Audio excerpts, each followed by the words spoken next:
Vamos começar agora com conteúdo de ótica. Essa primeira aula aqui fala sobre espelhos esféricos. Exemplos de espelhos esféricos, temos os espelhos que verificamos em garagem, de edifícios. Em alguns mercados antigos também antes tinham os espelhos em lojas. Característica desses espelhos é que eles ampliam o campo visual e diminuem a definição. E também temos os espelhos de maquiagem, que são espelhos esféricos, e também o espelho de dentista. Todos esses são espelhos esféricos. Vamos verificar algo mais sobre esse conteúdo. Então, na apostila número 2, a página 115, aula 26, espelhos esféricos.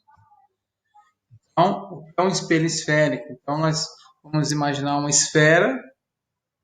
Vamos pegar essa esfera, vamos fazer um corte nessa esfera. Então, eu vou dividir em duas partes, tudo bem?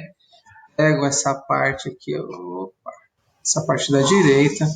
Quando eu revestir essa parte interna com material refletor, ou seja, quando a parte interna é responsável por refletir a luz, então eu chamo esse espelho de espelho côncavo.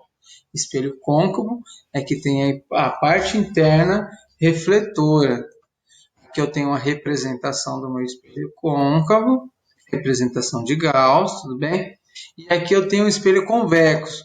Quando eu peguei essa calota esférica, e em vez da parte de dentro refletir a parte de fora, que é refletora, então eu falo que esse espelho é convexo. Tá? Aqui está outra representação de espelho convexo, representação de Gauss. Então, quais são as outras características desse espelho? Então, nós temos o centro óptico, vértice, ângulo de abertura, raio de curvatura e foco. Então, o centro óptico é o centro dessa esfera, tudo bem? Então, aqui é meu centro óptico. Eu tenho uma linha imaginária que divide esse meu espelho esférico em duas partes simétricas, duas partes iguais. Então, esse eixo, quando ele toca na minha calota esférica, esse ponto aqui é chamado de vértice. Então, o vértice é um ponto do espelho que está um ponto de intersecção entre meu eixo principal e minha superfície refletora do espelho, tudo bem? Então aqui eu tenho o vértice, o raio de curvatura, eu tenho o raio de curvatura aqui e aqui também. Então quem é meu foco? O meu foco é um ponto sobre o eixo, meu foco principal é um ponto sobre o meu eixo principal que divide esse segmento CV em duas partes iguais. Então, posso falar que minha distância focal é a distância do raio dividido por 2, tá bom? Agora eu tenho características, nós estamos seguindo as definições de Gauss, então tem as condições de nitidez de Gauss. Quais são essas condições? Primeiro, esse ângulo de abertura aqui ele tem que ser pequeno, tá bom? Este é o ângulo de abertura do espelho, ele tem que ser menor que 10 graus. Além disso, os raios de luz que chegam ao espelho, eles têm que formar ângulo com o eixo principal, ângulos pequenos, tudo bem? Essas são as condições para que o espelho seja denominado, para que o espelho ele tenha as características de nitidez de Gauss e consiga refletir a imagem com nitidez. Vamos analisar aqui outros pontos aqui, então, em relação ao raio de luz, agora a característica. Então, eu tenho um espelho côncavo, então eu tenho essas três linhas aqui, tá me mostrando a parte que não reflete a luz, tá bom? Essa região não reflete, essa região reflete. Todo o raio de luz que passar pelo centro óptico do espelho, ele vai refletir no espelho e vai voltar sobre o centro óptico, tanto no espelho côncavo como no espelho convexo. No espelho convexo, o que a gente tem que perceber aqui? Ó? Quando eu tenho um espelho côncavo, que é essa parte que reflete luz, então a luz vem do lado que eu tenho centro óptico, que eu tenho foco, tudo bem? Então a luz vem do lugar onde se situa o centro óptico e o foco. Quando a parte refletora é a parte de fora, então a luz tem que vir deste lado, do meu lado direito aqui, ó. Então, o que acontece? A luz vem de um lado e o centro óptico e o foco estão do outro lado, tudo bem? Isso a gente tem que frisar que é importante. Então, aqui, no meu espelho convexo, então tem um raio de luz, ele não passa pelo centro óptico, mas o tracejado, o prolongamento desse raio de luz é como se ele tivesse passado pelo foco, pelo centro óptico. Então, ele reflete como se ele tivesse vindo do centro óptico também. Então, essas características do quando o raio de luz passa pelo centro óptico ou o seu prolongamento passa pelo centro óptico.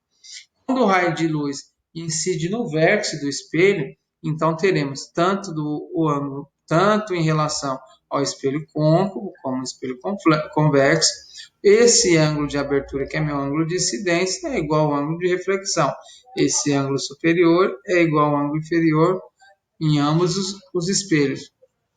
Finalizando nossos raios notáveis, nós temos todo raio de luz que incide no espelho paralela ao eixo principal, eu tenho meu eixo principal, o raio de luz paralelo. Então, esse raio de luz que incide paralelo, ele reflete no espelho e passa pelo foco. O raio de luz que chega paralelo passa pelo foco no espelho côncavo e também no espelho convexo. O raio de luz chegou paralelo ao eixo principal, então ele vai se refletindo passando pelo foco, ou seu prolongamento vai passar pelo foco. No nosso caso aqui não tem como passar pelo foco, porque o foco está atrás da região refletora, mas o prolongamento do raio de luz que refletiu é como se ele tivesse vindo do foco. Agora nós vamos utilizar essas propriedades, esses raios notáveis para determinar as imagens, graficamente a imagem, tudo bem? Então aqui eu tenho um espelho côncavo, tenho um objeto, eu quero determinar onde que será formada a imagem. Lembrando que para formar a imagem eu preciso de prolongamento de pelo menos 2 raios de luz. Então tá aqui a figura, então nós temos aqui um raio de luz. Usei primeiro, se o raio de luz que chega paralelo ao espelho, paralelo em relação ao meu eixo principal, ele reflete passando pelo foco. Chegou paralelo, refletiu passando pelo foco. Todo raio de luz que chega no espelho tocando no vértice, ele sai formando o mesmo ângulo de incidência, eu tenho de reflexão. No entanto, quando a gente verifica esses raios de luz aqui, ó, os raios de luz refletidos, eles não irão se cruzar para o meu lado esquerdo aqui. No entanto, o prolongamento do raio de luz se cruza. Então, no cruzamento do prolongamento desse raio de luz, nós temos a formação da imagem referente a esse ponto aqui do meu objeto. Então, o que eu faço nessa análise? Eu determino a imagem de um ponto e os outros vão ficar sucessivamente para baixo ou para cima. No nosso caso aqui é para baixo, tudo bem? Determinei a pontinha da vela, então o restante da vela vem para baixo. Quais são as características dessa imagem? Primeiro, olho essa imagem em relação ao objeto, ele é maior, tá bom? Sempre que a imagem ou o ponto é formado pelo prolongamento dos raios de luz, então eu tenho uma imagem virtual. Se a imagem é formada pelo cruzamento dos raios de luz, eu tenho imagem real. No nosso caso aqui, quando ela é formada pelo prolongamento do raio de luz, então eu tenho uma imagem virtual, ela está no mesmo sentido do objeto, então eu falo que ela é direita, tá bom? Então, características da minha imagem, ela é virtual, ela é direita e ela é maior. Vamos para o item B. Então, o que está acontecendo? Está apenas mudando a posição do meu objeto, agora ele está sobre o foco. Então, quando o objeto está sobre o foco, então eu vou traçar os raios de luz. Então, vem, chega paralelo ao eixo principal, sai passando pelo foco, sai pelo vértice, chega no vértice, sai pelo vértice, formando o mesmo ângulo. Meu ângulo de incidência aqui vai ser igual ao meu ângulo de reflexão. Verificando os raios de luz refletidos, eles não se cruzam, nem o prolongamento irá se cruzar. Nessa situação, eu falo que a minha imagem é imprópria. Sempre quando o objeto está sobre o foco, a minha imagem ela é imprópria.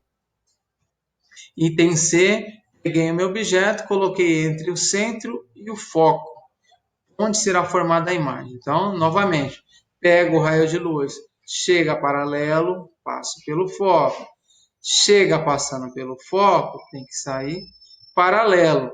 Onde que os raios de luz se cruzaram aqui? Então, aqui é o meu ponto imagem, tá bom? Então, características da imagem. Primeiro, agora um macete. Sempre quem tiver mais distante do espelho vai ter um tamanho maior. Então, esse cara aqui, eu nem preciso. Se eu sei que a distância dele ao espelho é maior do que a distância do objeto ao espelho, eu já posso falar de antemão que ele é maior também. Então, características aqui da minha imagem. Observei a imagem objeto, eu sei que é maior.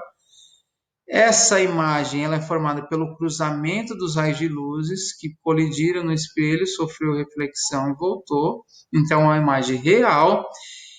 O objeto está em um sentido, a imagem está para o sentido oposto, então eu falo que ela é invertida. Então, características da minha imagem, ela é real, ela é formada pelo cruzamento dos raios de luz, ela é invertida e ela é maior que meu objeto. Entender. Quando o meu objeto está sobre o centro óptico, como que vai ser formada a imagem?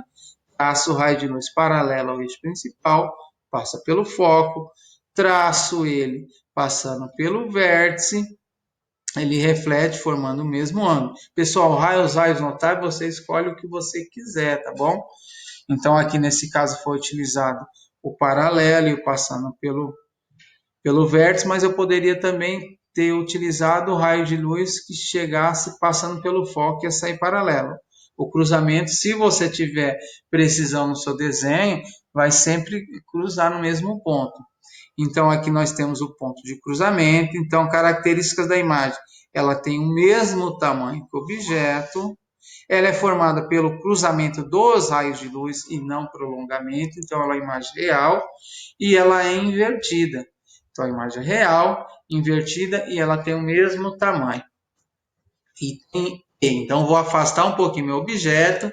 O objeto está antes do centro óptico. Vou traçar os raios de luz. Escolhi paralelo, passa pelo foco, chega passando pelo vértice, sai formando o mesmo ângulo saindo do vértice. Onde esses raios de luz se cruzaram é o meu ponto imagem. Tracei a minha imagem aqui, característica. É menor que o objeto. Outro fato que a gente nota aqui, ó, a imagem está mais próxima do espelho do que o objeto. Então, é bom a gente frisar, sempre quem estiver mais próximo do espelho é o menor, quem estiver mais distante será o maior. Ele é real e ele é menor. Então, características dessa imagem, ela é real, formada pelo cruzamento dos raios de luz, ela é invertida e ela é menor. Finalizando o espelho convexo agora. O que nós temos no espelho convexo? Então, eu coloquei um objeto numa posição qualquer, porque é o meu foco objeto, meu foco e meu centro óptico estão do outro lado, tudo bem? Então, característica. Assim, um raio de luz que chega paralelo ao eixo principal, sai passando pelo foco, o prolongamento passa pelo foco, o raio de luz que chega colidindo no vértice, sai com a mesma abertura, com o mesmo ângulo saindo do vértice. Então, eu vou prolongar esse raio aqui para trás, porque tanto esse que chega no vértice como o que chega paralelo, os raios refletidos não se cruzam, mas o prolongamento sim. Essa aqui é uma característica do espelho esférico. Independente da posição que esteja o objeto, a imagem sempre será virtual, direita e menor. Então, nos espelhos esféricos, não me importa onde eu coloque meu objeto, a imagem sempre será virtual, formada pelo prolongamento dos raios de luz, direita e menor. Encerramos exemplos aí de determinação gráfica de imagem. Pessoal, fique com Deus e até a próxima.